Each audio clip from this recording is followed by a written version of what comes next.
Actions lead to results. If you don't like where you are at life, all you need to do is go a little bit back and change your actions. If you saw my last Get Ready With Me video, you understand why habits that align with your goals are so important. In this video, I'll be telling you my top 5 habits that not only will impact your growth, but will also set you up for success. Now, let me tell you, most of these I wasn't born with. So if at any point you feel like, you know what, I'm not that kind of person who can do that, chances are neither was I. Now, I understand you've probably heard some of these before and there's a reason for that, but still be patient with me because I will not only tell you what these habits are, but I'll also tell you how to actually implement them, because I've seen so many people who are motivated, but they don't really know where to start. So with that out of the way, let's get right into it. The first habit is reading. Apart from comic books every now and then, I was never really a reader until now. I'm not just talking about fiction books, I am talking about actual self-development books written by actual people who have developed themselves. For the longest time, I thought they would be boring and they'll tell me things that I already knew. And let's be honest, they don't really sound all that exciting and cool. But when I tell you, it changed my life. The reason I'll always put reading on top of my self-development practices is because it changed my perspective. It has given me solutions to problems that I didn't even realize were there. And it's also helped me become the kind of person that's really comfortable with unlearning things, which is so crucial for your development. Because when you're reading different books and you're reading different perspectives,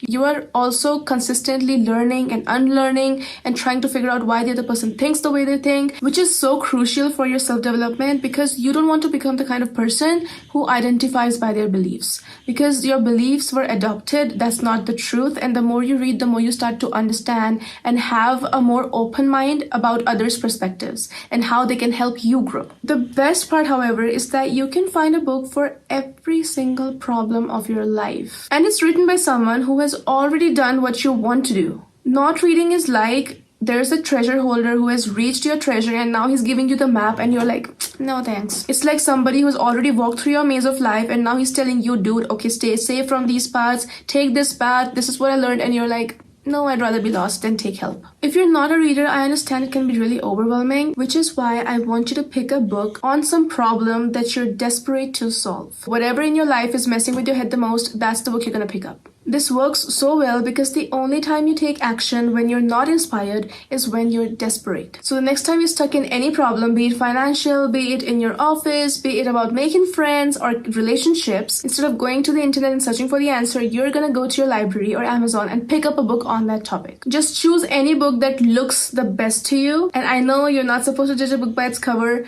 but right now when we're starting a habit, when we're trying to build something and get out of our comfort zones, we need to make as little decisions as possible to make ourselves more prone to actually going through with the task. Plus, if a book appears interesting, you're far more likely to get up and open and read it. If book covers didn't matter, people wouldn't be paid to make them. Even an average book will give you the same, if not better answers than you would find on Google or on the internet. And you're telling me you would rather trust an anonymous person over someone who is spending his time, energy, and money on writing an entire book to help you and whose credibility depends on what he's writing in the book. If you want other recommendations, you can also check out this video right here where I tell you the top 10 recommendations, and spoiler alert, one of them is fiction. The second habit is getting up early. I know you're not a morning person. You tried a million times, just cannot do it. Just hear me out. I was not a morning person, but here's why you need to do it. First of all, I am not asking you to get up at 5 a.m. or even 6 a.m. I'm just asking you to get half an hour earlier than you usually do. Why? Because the way you get up is going to set the tone for the rest of your day. If you're always waking up at the last minute and then hurrying to the shower, eating your breakfast while you're catching the bus, what kind of tone is that setting for your day? And that's just one reason. The second reason is that if you're getting up at the last minute and then you're only getting up to finish tasks for your boss, for your employers, and you're running around all day, when you come back, you are not going to want to do anything for yourself. You won't want to study, you won't want to read, you won't want to play, and because your entire day has been so hasty and so stressed, you won't even feel productive by the end of the day. Is it really worth it? You most likely won't even feel like practicing your hobby, and that's okay. But if you always spend your days, which make up your life, running around all day, you will feel so unsatisfied with your life at the end. You will feel like all the time has passed and you were never really there for the moments that mattered the most. Waking up even just 1 hour early gives you plenty of time to have a really nice, cozy morning where you're not rushing, where you have time to just relax and be present. It gives you time to do the things that you really value. It gives you time to practice your old hobby, play with your dog, and you're also able to push yourself to complete things that you were procrastinating on because in the morning there are fewer distractions. All of this helps you balance out your personal life along with your work life, and in turn gives you a more fulfilled feeling and saves you from burnout. It's not that you're not a morning person, it's that you don't have a reason to be a morning person. You don't have a purpose in life. You don't know why you're getting up. You have nothing to look forward to in the morning. Why would you want to get up in the first place? A reason is exactly what you need, and your reason can be different than mine. It can be different from your friends, from your families. But I will give you some examples. For me, I have started a routine, and I know that I need to finish this routine because that gives me a feeling of accomplishment, and I can only find time to complete that routine in the morning. So that's why I get up an hour early so that I can do it. I've even gotten up like 2 hours early because I really wanted to spend some time doing this routine. And I did it by my own will. No one forced me to do it. But if you're really overwhelmed by getting up in the morning, you can also make it something exciting for you. So you can take a cup of coffee and read a book in the nature. You can go for a walk in the park. You can paint on your canvas because that's the only time you have. You can practice your guitar, anything that brings you joy and that is for you, not for your employer, not for the money, that is just for you. After that, spend some time doing the things that you need to do for your growth, whether it is reading a self-help book, whether it is working on your business, whether it is creating content, whatever you're postponing that's needed for your development, do it. And you will still have enough time to watch an episode as your reward. When you know why you're getting up, it is so much easier to get up. It's not easy, I won't lie to you, but it is easier when you have a purpose. And the best part is, the more you do it, the more you will even look forward to it. I choose to get up early. I'm not getting up at the last minute, so I spend my days more relaxed, more slow, and I still get so much done that I feel productive by the end of the day. And I know all of that is because I'm just getting an hour early. And when I'm sleeping, I don't even know how long I've slept. So it doesn't really matter if I get up an hour early. It's all in your head. And trust me, I was not a morning person. I personally have been following the Savers routine.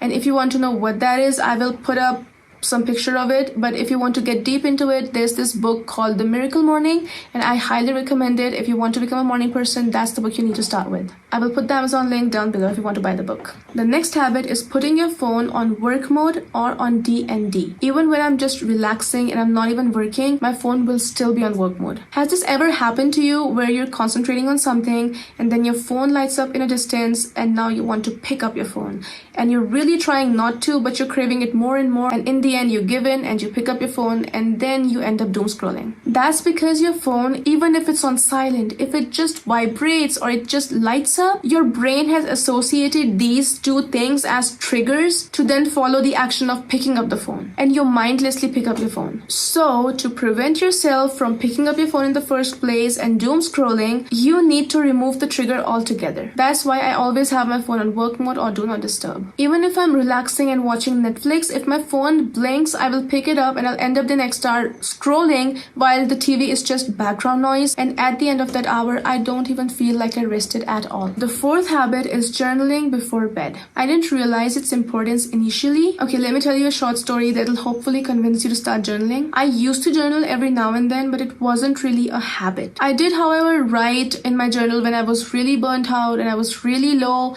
and it was like the last resort to my problems. But by the end, I didn't have the energy to even journal. It took me some time to figure out the cause of my problems, the cause of my emotions. Because all those days that I wasn't journaling, life was still happening and things were stacking over each other. So I thought, what if I don't let my thoughts reach that level where I'm too burnt out to even pick up the journal and just start doing it every single night without even thinking much of it, like just writing whatever's happened in the day. Then I read a book that mentioned morning journaling, and I had to do it as part of the challenges of the book, and you know I need to finish challenges. So I was doing those, and because of that, I was skipping my night journal once again because I had to write in the morning. I couldn't write twice. But I ended up feeling really unrelaxed again. And even though I was journaling in the morning, the peace I got from dumping all the stress of the day at night was like having a clean slate before I went to bed. And surprisingly, when I did that, even in the morning, I was more refreshed and I had more to write somehow. I even slept better. When we sleep, our last thought usually has no place to go. It has no distraction,